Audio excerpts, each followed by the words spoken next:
Hey, what's up? What's up?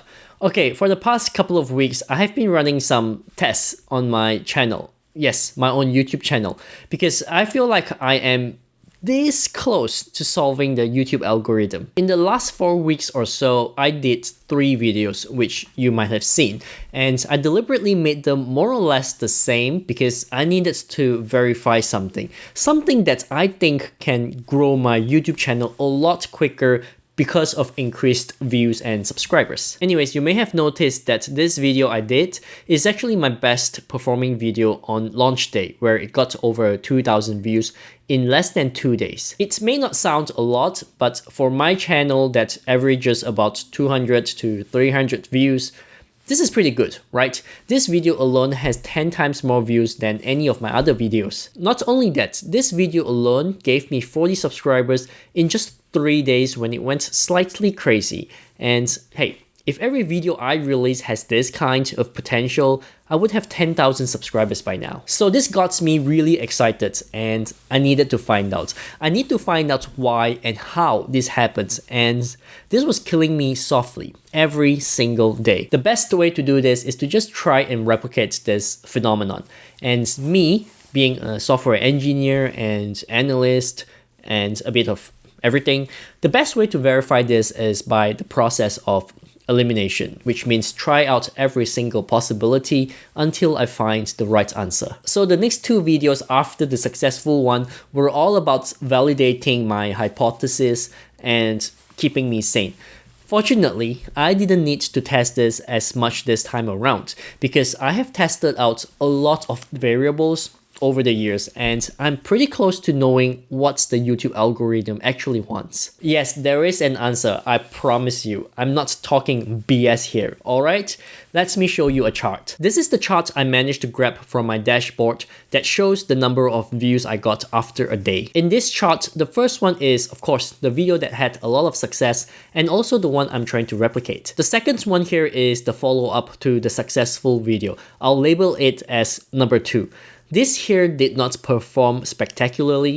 It is more or less what I got in every video I've released over the last year. And the third one. Now, this here is what I think can be considered as a successful test because look at the view. It's almost double of what I usually get on my channel. It would have been number 1 if it wasn't for video number 1. So I feel like I'm very close to having an answer to properly growing my channel. The reason I'm saying this is because there are several big things that I did not change in 3 of those videos, which a lot of YouTubers are saying does affect the YouTube algorithm. And this sort of acts as my baseline or like a benchmark. And anything above it are things that will change and things that I will test. The first baseline in all 3 videos is average view duration. My video's average view duration is typically around 40 to 45%. And all 3 of my videos kind of hovers around that mark too. Any YouTuber will tell you that average view duration is one of the deciding factors in getting pushed by the YouTube algorithm. So having them consistent in all 3 of my videos is good. It eliminates a very big variable. The second baseline in all 3 videos is video style. In all 3 of those videos, I was pretty much covering roughly the same topics where I was analyzing other YouTube channels and giving my thoughts and opinions on it. There were no B-rolls, there was only some screen sharing, and pretty much just me talking for the rest of the video. Also, to make things a little more extreme, I make sure to keep the same blue light here as well. The third baseline in all 3 videos is thumbnail. Have a look at 3 of these thumbnails. They look roughly the same, right? All 3 of them gave roughly the same expression, like a concerned look or a frustrated look. Hey, I even made sure I was wearing the same shirt. But my second video kind of proved that it didn't matter, so that's why I put on a jacket in my third video.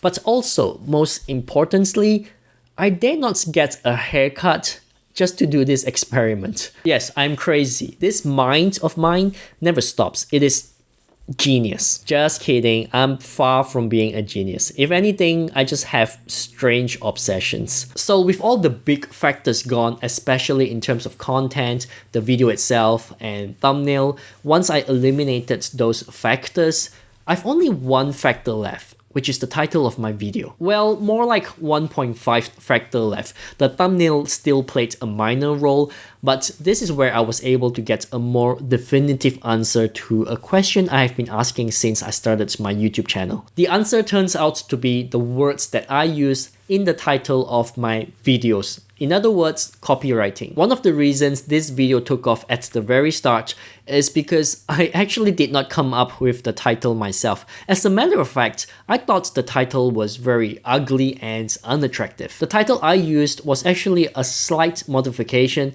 of another video titled 6 Uncomfortable Retirement Truths That You Need to Hear.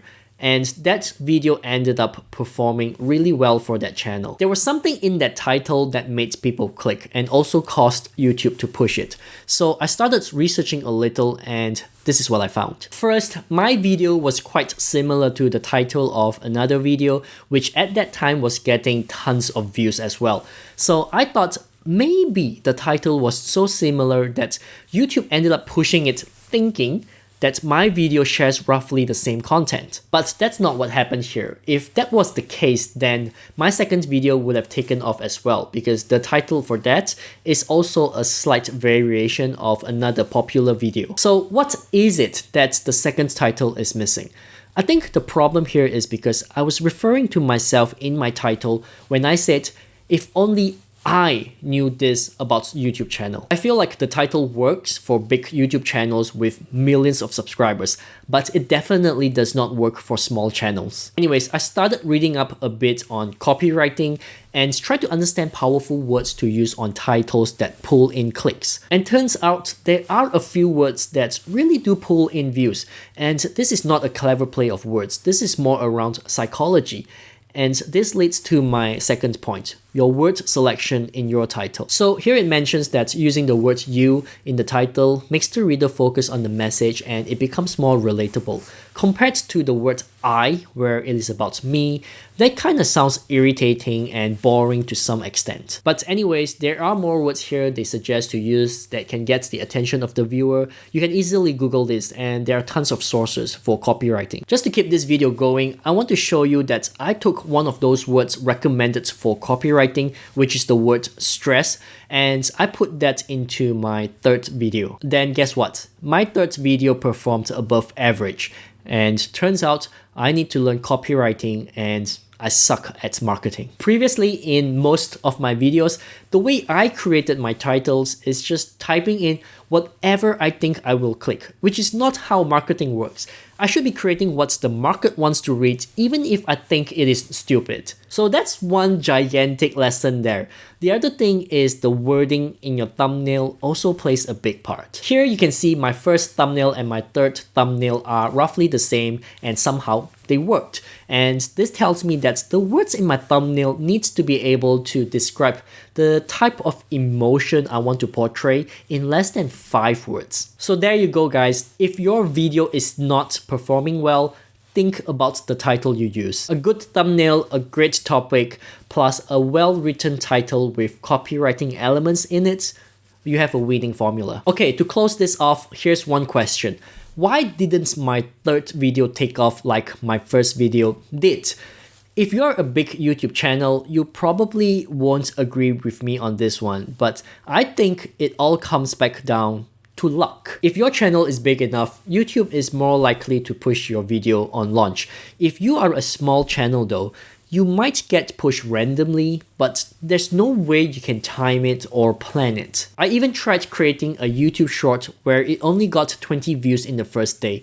Then I took it down, deleted the entire video, re-uploaded the same video again, and launched it 1 week later. And that same YouTube short got over 150 views in the first day. Completely random, but yeah, I think that's how YouTube works.